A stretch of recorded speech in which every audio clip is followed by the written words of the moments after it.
Hi, I'm Daniel Sands. Welcome to my YouTube channel, Bricks from Another Galaxy.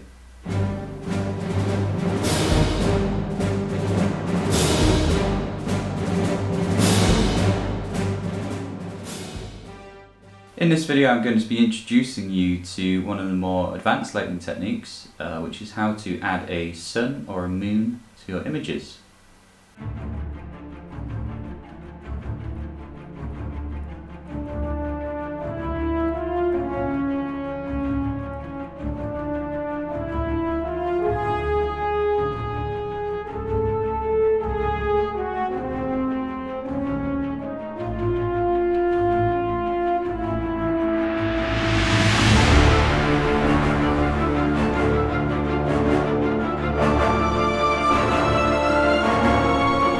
In the previous video I showed you this very simple setup with our Hoth fighter. We're going to be using exactly the same scene to add a sun to today, so if you haven't watched the previous video, do go back and watch that first, and we're going to build on that in this video.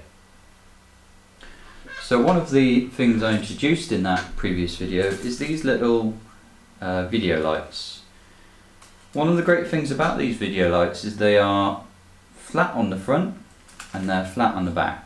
Now what that allows us to do is pretty much attach anything we want to the front here, and it should attach to that quite easily because we can wrap around the back like I'm going to show you, and for this particular technique that works very well. So for the actual moon itself, all you actually need is something round that you can put in front of your light source.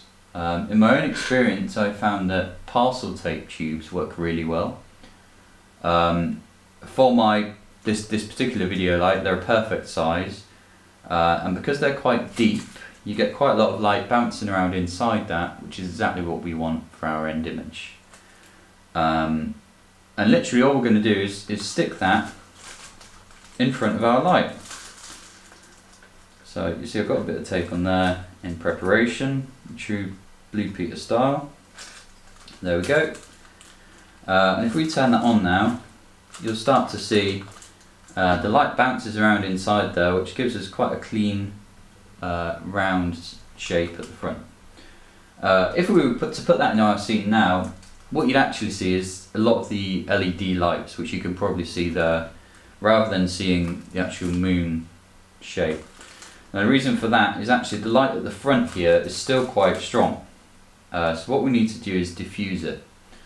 And how we're going to do that is quite simply just with a piece of translucent film. These little sheets come with the newer lights, and they're very, very handy for this purpose.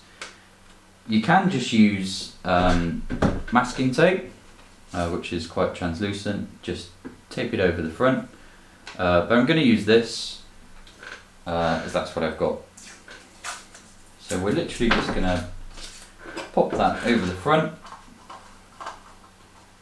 and we're going to tape that down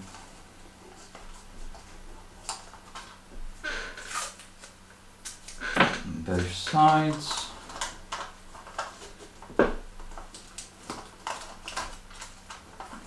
Don't worry if some of the tape comes in front, that's absolutely fine. We just need to make sure that that's stuck on there. There we go. Now if I turn that on now, you see we've got a much cleaner shape because we're diffusing the light, and that's exactly what we need. So I'm going to bring that down into my scene here. I'm going to pop it towards the back. This particular photo will work best if you are in a dark room or if your light is very, very bright. My light, this little video light, isn't all that bright for this purpose, so if I were to take a proper shot, it would be in a darkened room. For the purposes of this video, obviously I can't sit in a dark room and record because you wouldn't see me. But what I'm going to do is I'm going to go away now. I'm going to turn all the lights off, draw the curtains, get this room nice and dark, take a photograph of this exact setup, and you'll see that in the video. So join me in a few moments.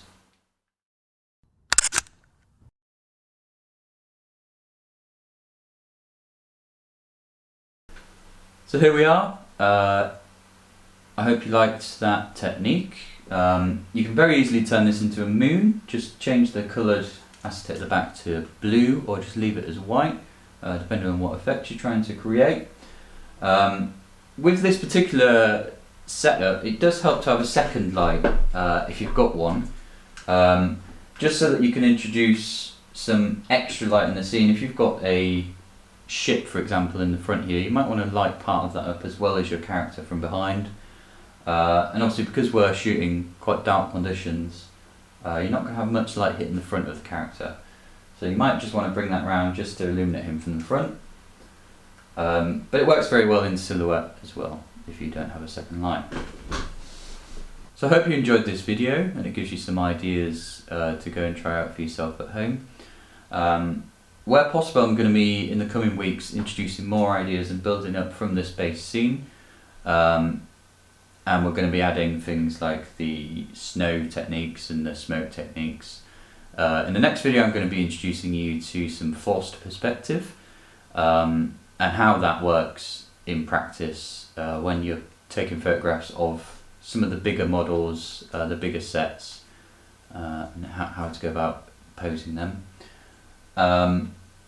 Please do subscribe below. You can find my work on Instagram, Daniel Sands Photography, Facebook, Daniel Sands Photography, and Twitter, SNDS Photography. Thanks. Bye bye.